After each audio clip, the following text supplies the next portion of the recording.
Hello and welcome to another Friday night scary story. Here's a spooky story that I based off some pictures I saw on Google. It's called The Watchers of Bellgrave Park. Bellgrave Park was old, forgotten, and mostly fenced off. The park, ivy strangled with wrought iron gates and cobblestone paths that were cracked with age.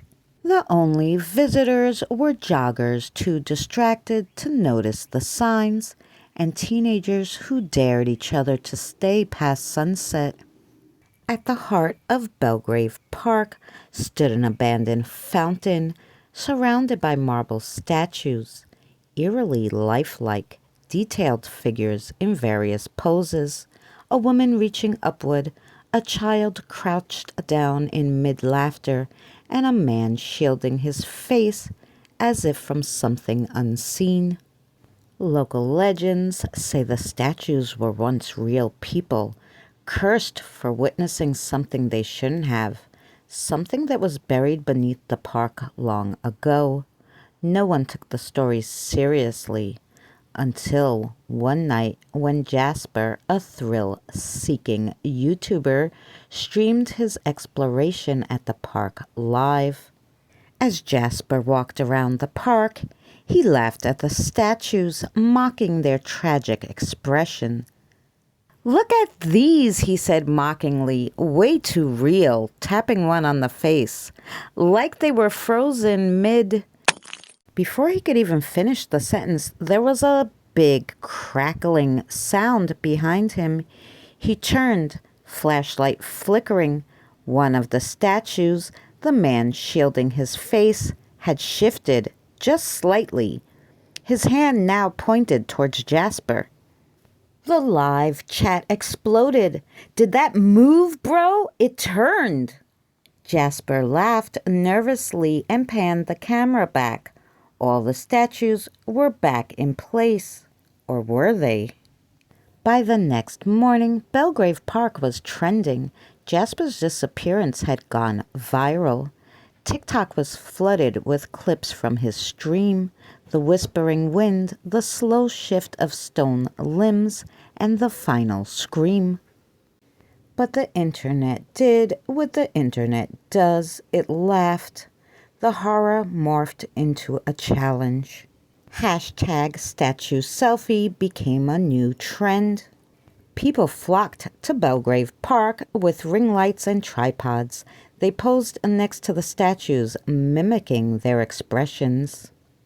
Influencers wept dramatically under reaching woman. Teens smoked cigarettes beside frozen children statues, offering them some.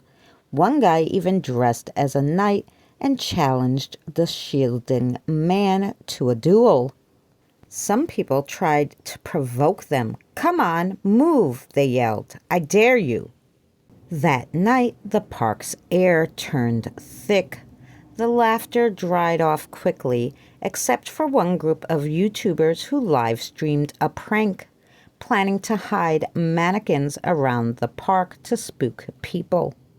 The stream began like others, loud jokes, mocking voices, glowing phone screens. But then something went wrong. They found a statue that hadn't been there before, a teen girl holding a phone, forever caught in the act of filming. One of them whispered, "Dude, that one looks like Rhea." The camera zoomed in on the statue's face, and it was unmistakable. Same hoop earrings, same chipped nail polish. The stream cut to static. The next morning, the selfies continued. By now there were 17 new statues. Local authorities chalked it up to a new art collection. No one noticed the faces matched missing persons reports.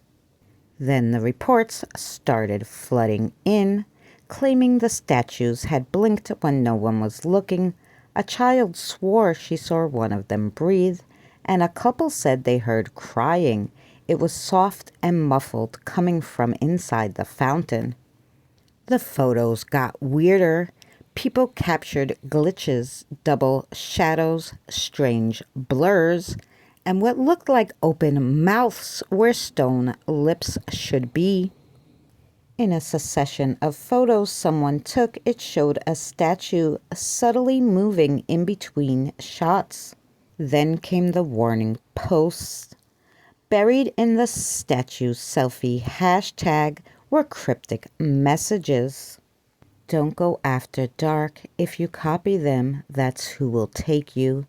The statues aren't standing still anymore. The park remembers who laughed. There were other posts too, just black screens with timestamps and captions. She moved. I ran. He didn't. That night, a local news reporter decided to do a story on Bellgrave Park. He didn't return. The next morning, there were 18 statues. No one remembered the new one being there before, and it looked familiar. Someone commented beneath the latest selfie, "Check the eyes, they follow you back."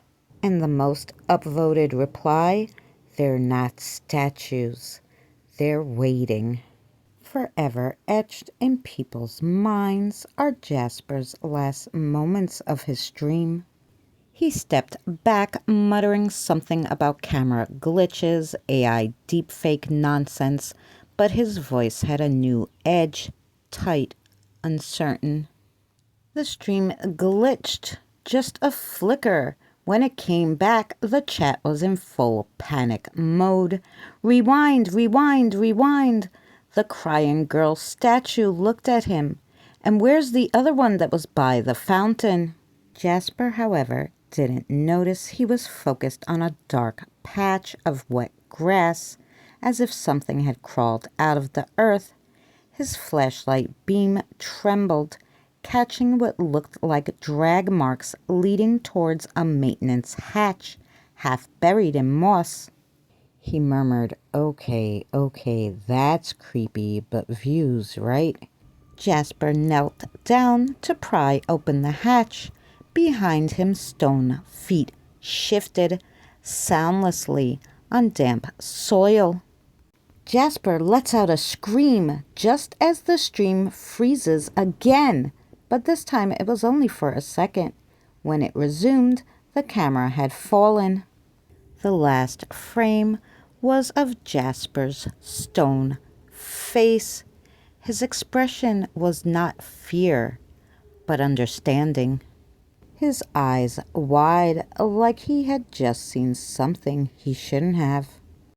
After the reporter had gone missing, police sealed off the park and patrolled it nightly.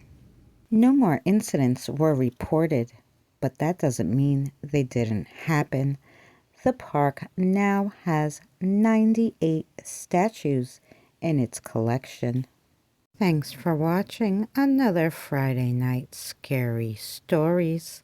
Shout out to our members and everyone else who supports our channel. We appreciate you. If you're not subscribed, consider subscribing. We'll see you next week.